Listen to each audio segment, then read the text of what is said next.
Hi, this is Nitin from Tavaga. आज हम discuss करने वाले हैं जो एक क्वेश्चन हमसे काफ़ी पूछा जाता है कि markets are at all time high, should we sell the portfolio? So let's see what we can do in this environment.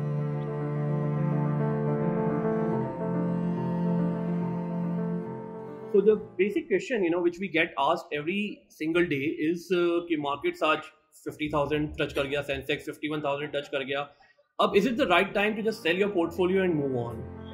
और इस क्वेश्चन का जवाब देना इतना आसान नहीं है क्योंकि there are multiple factors which come into picture. So let's try to understand what all things that we need to determine whether हमें पोर्टफोलियो अपना बेच देना चाहिए या इन्वेस्टेड रहना चाहिए मार्केट में, या कैसे हम देखें। तो सबसे पहले हम ये डिटरमाइन करते हैं कि मार्केट्स ऑल टाइम हाई क्यों हैं। इसके मैं 3 रीजन सोच सकता हूँ basically. There could be hundreds of reason, but 3 reasons जो मेन हमें लगते हैं जो मार्केट में आज हैं।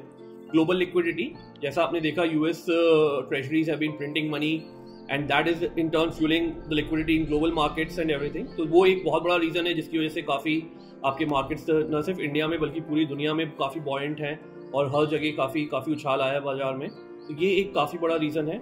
सेकेंड रीज़न है इंटरेस्ट रेट्स बेसिकली, जो कि ऑल टाइम लो पे हैं। एंड ये चीज़ आपके इंडियन मार्केट्स में भी देखने को मिल रही है, ग्लोबली भी देखने को मिल रही है कि जहाँ पे लोअर इंटरेस्ट रेट से जो पैसा जो है वो काफ़ी ज़्यादा स्टॉक मार्केट्स में फ्यूल हुआ है और उसकी वजह से स्टॉक मार्केट्स में काफ़ी बढ़ोतरी हुई है।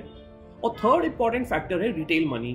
सो ये एक काफ़ी इंपॉर्टेंट फैक्टर है अगेन इंडिया के लिए भी और बाकी दुनिया के लिए भी, कि जिस तरह से लोग लॉकडाउन में गए उसके बाद उन लोगों ने अपने इन्वेस्टमेंट्स को सीरियसली लेना चालू किया और नए नए इन्वेस्टमेंट्स आते गए मार्केट्स में। और इसका सबसे अच्छा नंबर है कि CDSL के जो आपके डीमैट अकाउंट्स थे वो 1 करोड़ से 2 करोड़ से 3 करोड़ हो गए हैं अभी, 2 करोड़ से 3 करोड़ हो गए पिछले 12 महीने में।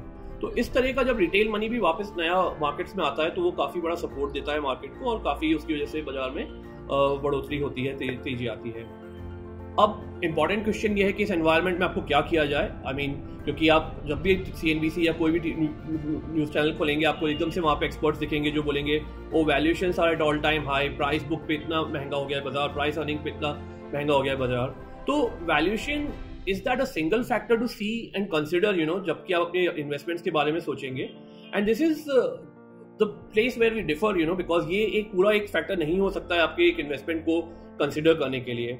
तो किसी भी तरीके से अगर आप कोई भी अपने इन्वेस्टमेंट्स को लेके सोच रहे हैं तो there are just you have to just split it out very simply. You have to say कि अच्छा मेरा गोल क्या है और मेरा रिस्क प्रोफाइलिंग क्या है, विच इज जस्ट सेइंग कि अगर आपका गोल कोई 3 से 6 महीने दूर है और आपको वहाँ पे फिक्स्ड फॉर्मेट में पैसा चाहिए तो आप उसके लिए अलग आपका रिस्क प्रोफाइलिंग है, आप उसके लिए अलग आपका रिस्क एपेटाइट है। और यही गोल अगर आपका 5 से 7 साल दूर है तो उसके लिए आपका अलग रिस्क प्रोफाइल है।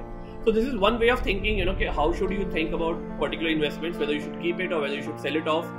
Is just कि आपका फाइनेंशियल गोल आपके अभी कितना दूर है आपके उससे। अगर 3 से 5 है तो आप उसमें काफ़ी अच्छी रिस्क ले सकते हैं, आप उसमें स्टॉक मार्केट्स में इन्वेस्टेड रह सकते हैं। पर अगर आपका 3 से 6 महीने का कोई गोल है और नियर टर्म जहाँ पे आपको फाइनेंशियल उसका कमिटमेंट आपका है, फाइनेंशियल कमिटमेंट, तो उस सिनेरियो में you can take a different opinion. आप अपना पोर्टफोलियो एक बार लिक्विडेट करके थोड़ा सेफली पार्क कर सकते हैं अलग इंस्ट्रूमेंट्स में और उस तरह से देख सकते हैं। एक इंपॉर्टेंट फैक्टर जो काफ़ी कम डिस्कस होता है वो है डाइवर्सिफिकेशन का।